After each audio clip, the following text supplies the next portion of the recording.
چن چن کے لوگوں کے اوپر، آپ میں سے ممبرز آف پارلیمنٹ کے اوپر پریشر ڈالا گیا.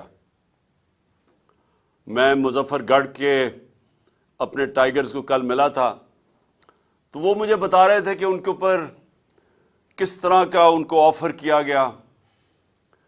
مجھے 1.25 ارب روپیہ 5 لوگوں کو خریدنے کے لیے، ان کے ضمیر خریدنے کے لیے آفر کیا گیا.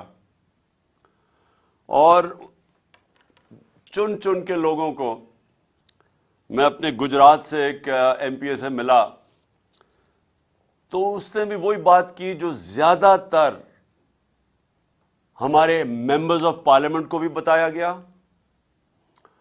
اور ہمارے اہلائی کو.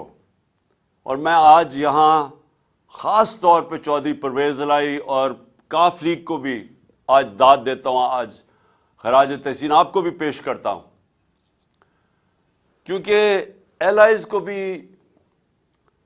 پورا دھمکیاں دی گئیں.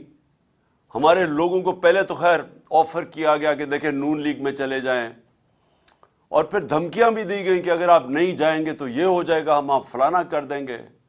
پیسے علیحدہ، دھمکیاں علیحدہ.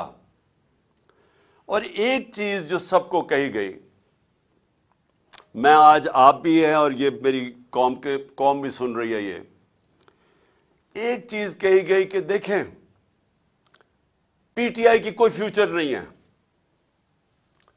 عمران خان کی کوئی فیوچر نہیں ہے. عمران خان پہ ہم نے ریڈ لائن لگا دی ہے. لوگوں کو ڈرایا جا رہا ہے کہ جی ہم نے تو اس کو تو مائنس کر دیا، اس کی تو فیوچر ہی نہیں ہے. دیکھیں آپ سب کے لیے بھی، اور میں اپنی قوم جو دیکھ رہی ہے، میں سب کے لیے آج ایک پیغام دینا چاہتا ہوں. سوائے اللہ کے اور اس کے بعد یہ جو قوم کے وارث ہیں اللہ کے بعد، وہ پاکستان کی عوام ہے. کسی کے اوپر صرف ریڈ لائن پاکستان کی عوام ڈال سکتی ہے اور کوئی نہیں ڈال سکتا.